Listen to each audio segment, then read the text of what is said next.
Welcome back to the Rock Doc Chronicles. I am your ever-loving Rock Doc, Randy Sharma. Still am. The hair is a little bit longer. It's going to start getting mangy. So we are in the phase of this COVID-19 situation where we're starting to talk about reopening businesses, and I think we have to talk about it.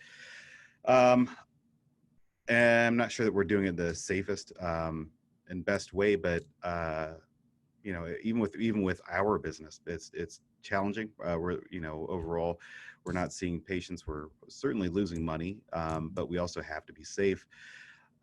I want to get a business owner's perspective because I have, if you've been following me on Facebook, I have some pretty strong views about the whole not mandating people to wear masks, but I also understand that we need to start to reopen businesses because it's very difficult. So I wanted to bring in Josh Quinn. He is the owner of Tigertree in the Short North. It's one of the longest running, businesses in the neighborhood, and the neighborhood has changed a lot. He also owns Cub Shrub over in Grandview.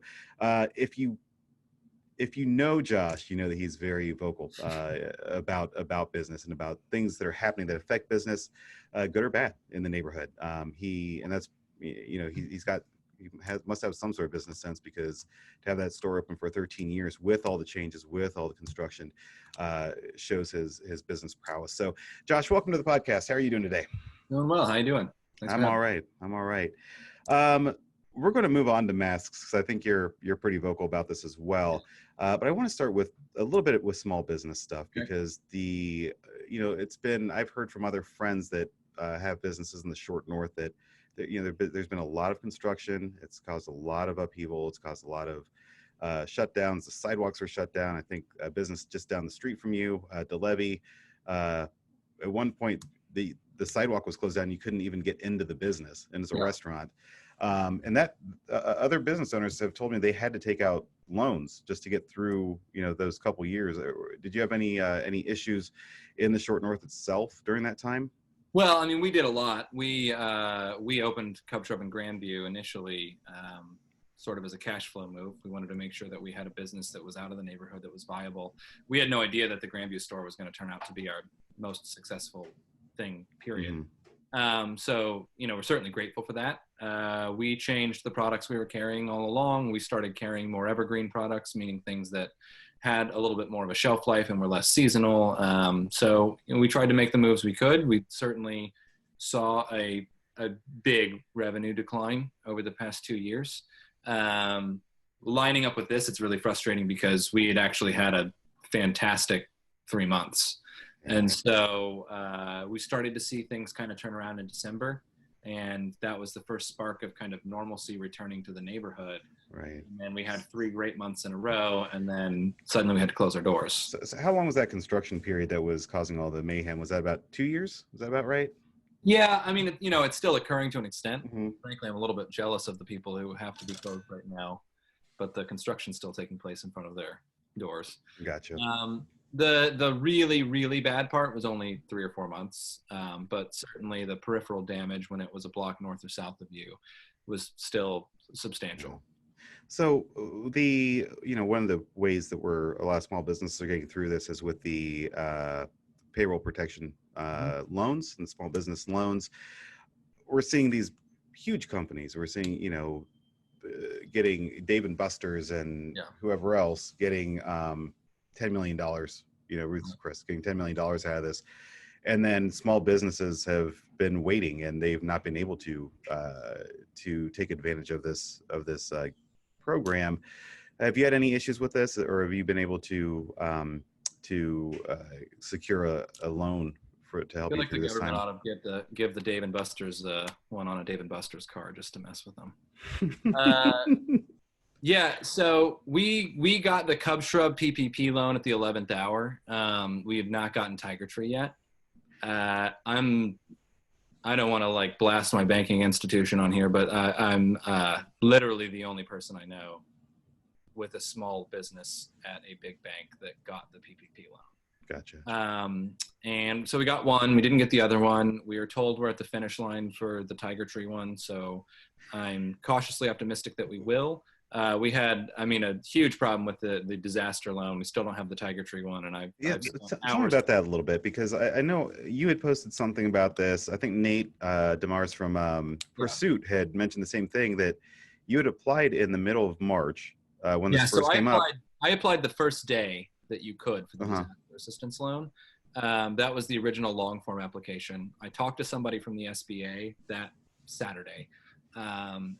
And they were like, we're probably going to ask you for some other documents. I was like, oh, I know. Because our situation's confusing. My wife and I own two businesses together. We're 50-50 on both.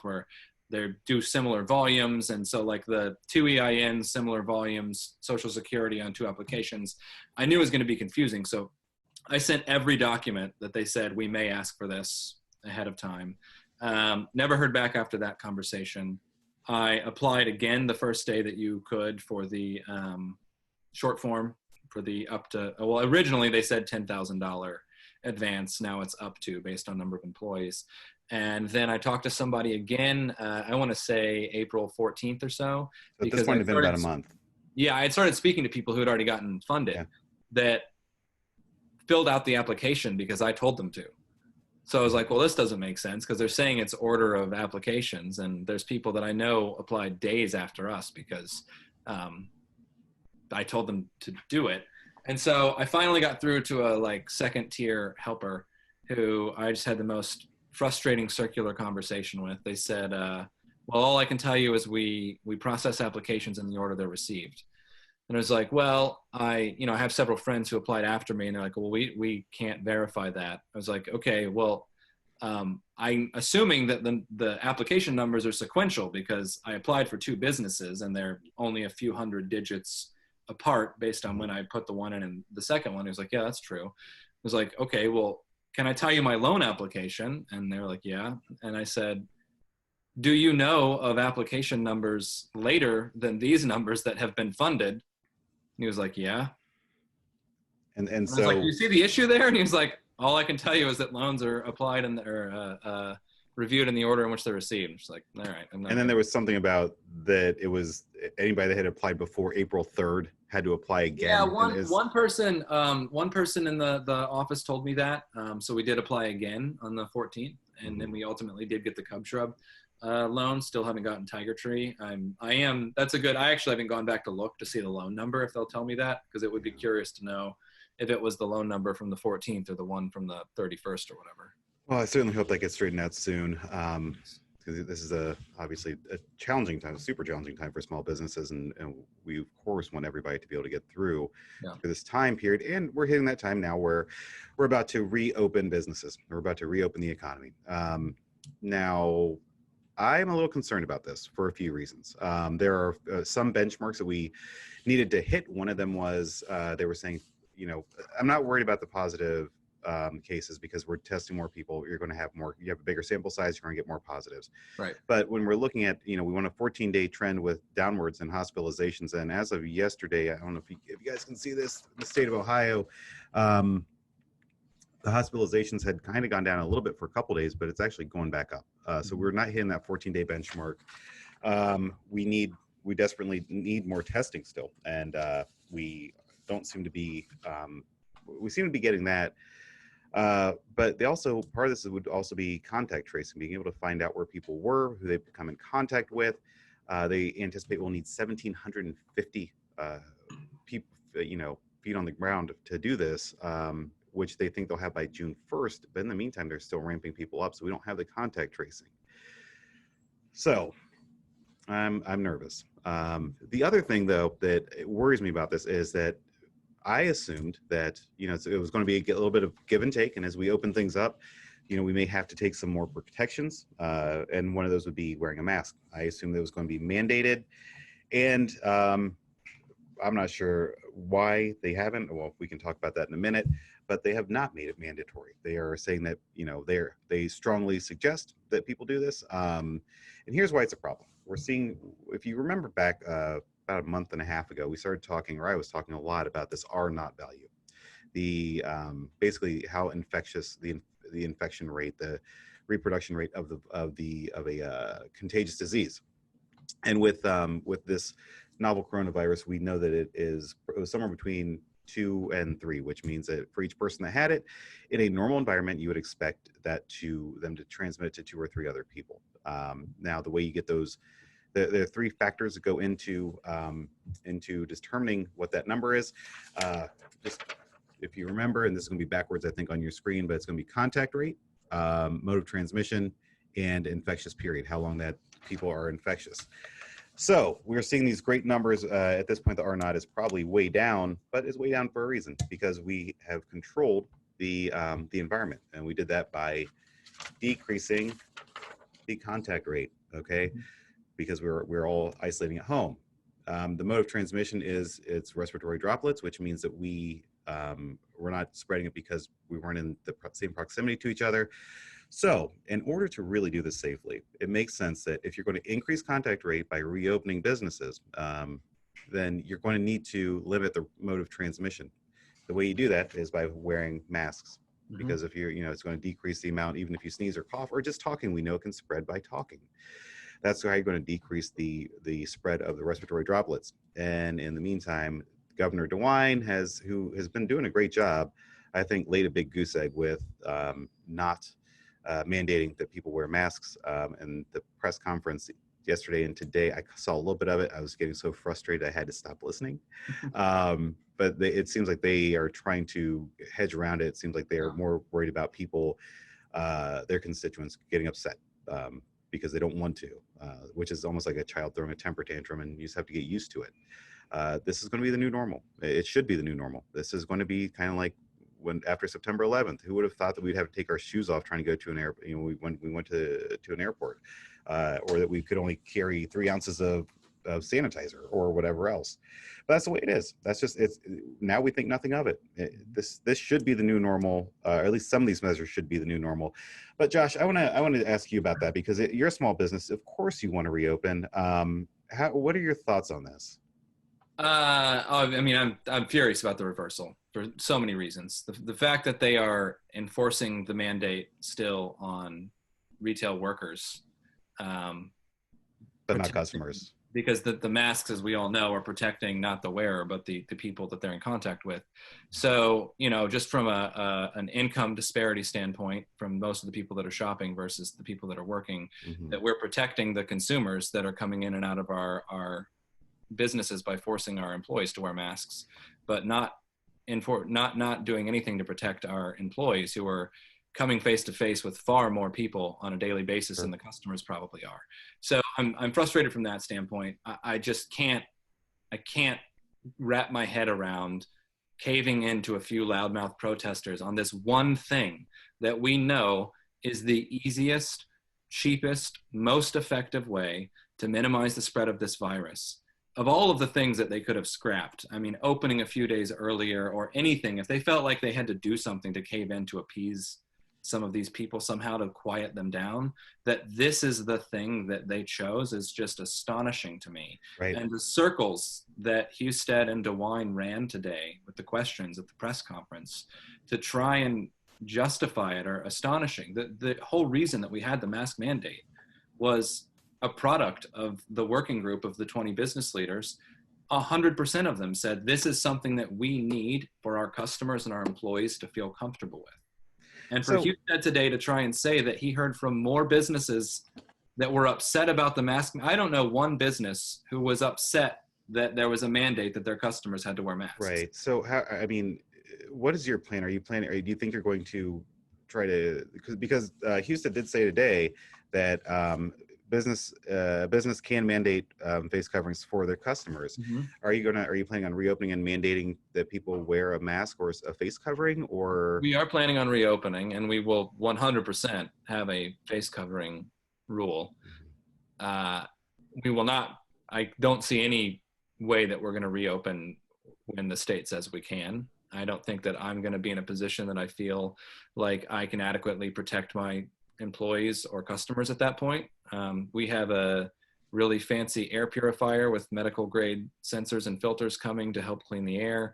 We're working on plexiglass shields and potentially moving the scanner around and having contactless bagging. Like, we're doing everything we can, but I don't feel like I've got the protocols in place yet. I'm not sure I will in 2 weeks. The problem is that, we had a pretty strict set of protocols for about a week before we closed, which was 9 days before the state said we had to. And the reason that we closed 9 days before the state said we had to was people were simply not abiding by the rules. We had very large signs saying if you had any symptoms of any sort to not come in, but people were coming in and sneezing and coughing in our faces. Yeah. And so when it was a mandate, it's easy to say you're breaking this rule and we're kind of all in it together. The expectation is that the adoption rate will be relatively high and you'll have one or two people and we'll come together with a social contract and say, you guys are breaking the social contract. Right. But to put the onus on the employees and the businesses themselves, it's just simply not sustainable. And there's just no way that it's going to hold up. Yeah, I don't understand how they're going to do this now, because even right now, I had been told that the grocery stores, people were wearing masks and with the one-way aisles, and I kept getting, it's been comical and amusing, and I'm not upset about it at all. I kept getting wildly wrong things in my grocery order, like a half a pound of ginger turned into 5 pounds of ginger, which is hilarious. But I was like, I need to run in. Sunday, it looked like the parking lot wasn't that full. So I was like, I have a mask. I'll just run in real quick and try to grab things. And the majority of people were not wearing masks. And then I thought it was a brilliant idea to do one-way aisles. People were just going wherever they wanted to, weren't paying attention to it at all, when it was very clearly marked. I don't know why they think that people are going to wear a mask just because it's suggested. You have to mandate it. I think it's easier to mandate it and walk it back. It was going to be a toothless law to begin with. Right. I don't see Ohio, and there are countries that are doing it well and they're well ahead of us. I think we should have had a mandate completely. The only thing that I was frustrated with a couple days ago was that I didn't feel like the initial mandate went far enough, because as I think you probably saw me say online, when you're talking about being back in an environment like the Short North where you've got congested sidewalks again, there is no way to socially distance. And so a store like mine is going to continue. We had a 20-person limit before we closed, and that was specifically because that was the number of people that we tested that we could socially distance, both from an employee and customer standpoint in the store. We'll continue doing that. Stores can minimize the number of people in. You can't do that on a sidewalk. And so the fact that we didn't have a mandate that extended to the outside spaces, I thought was crazy to begin with. Yeah, this is going to be challenging. My concern is that I would have rather that, since Georgia went all, cowboy on it and wanted to reopen everything pretty quickly, and their numbers were still going up, I was more like of the mindset of let's wait 2 weeks and see what happens in Georgia, because we know what's going to happen in Georgia. We know what's going to happen, but my concern now is that since we're not mandating masks, is that we're going to have to take a step back in a month or a month and a half, which will be even more devastating. It felt like we were so close. It felt like we were doing everything right. We were seeing the numbers come down, and to think that we could have maybe done this for another week or two, had the mask mandate, had enough time for businesses to really come up with stringent protocols, and Ohio could have, again, as they have been this whole time, been the national leader in doing this the right way. And it's just so bizarre to me that with just knocking it out of the park from day one. Yeah, we're in this place now that we're even having this conversation. Right. I feel like we were in the Super Bowl and we just fumbled the football on like the 5-yard line. You know, like we're almost at the end zone. We're getting there. We're making all the right moves, and now we're just going to fumble it. And I'm really upset about this. I'm not going to try and continue a football analogy.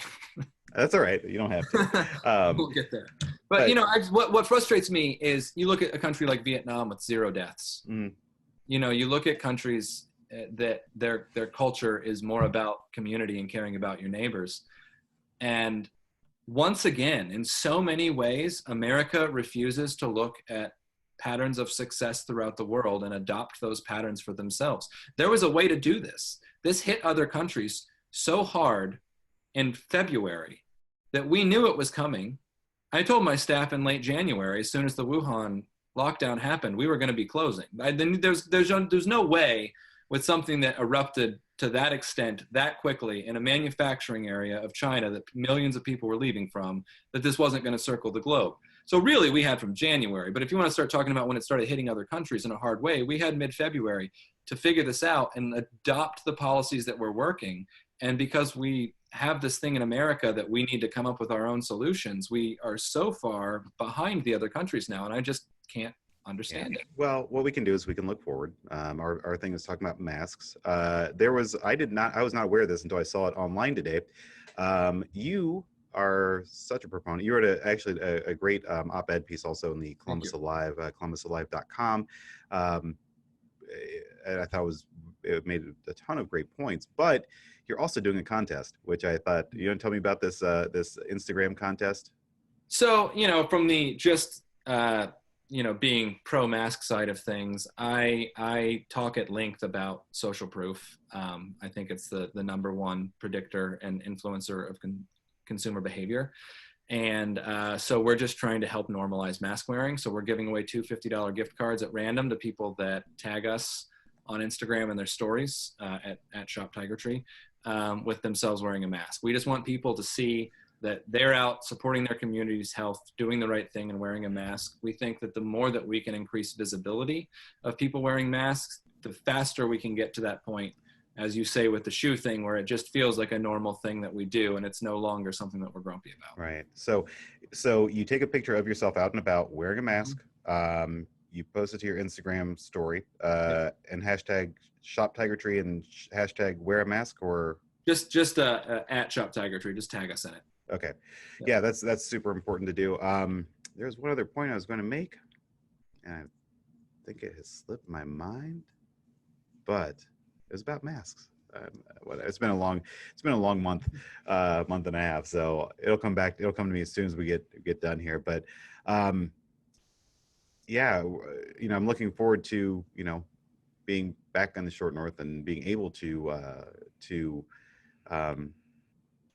peruse the wares at Tigertree. It's always you always have something interesting going, several interesting things in there.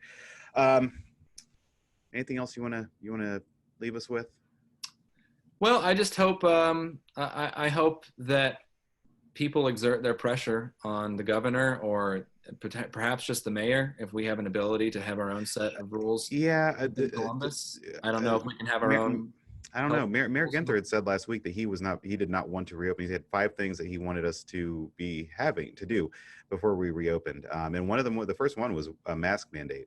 The other thing, actually, I just remembered what I was going to say, was that the fun thing, I don't know if it's fun or I think it's funny, is that when you are wearing a mask, when you walk down the sidewalk, if you're walking down the sidewalk, it's kind of an interesting thing. And I'm not sure if it's because people think you're sick or if people take that as a visual cue that you don't want them around you. But people that are not wearing a mask will actually move away from you. They'll either, I've seen people cross the street and just to get away. So, I don't really care if they think I'm sick or if there's, I'd be better if they were just being respectful, but it is a visual cue. And yeah, the more people that do it, the more normal it'll get. But all right.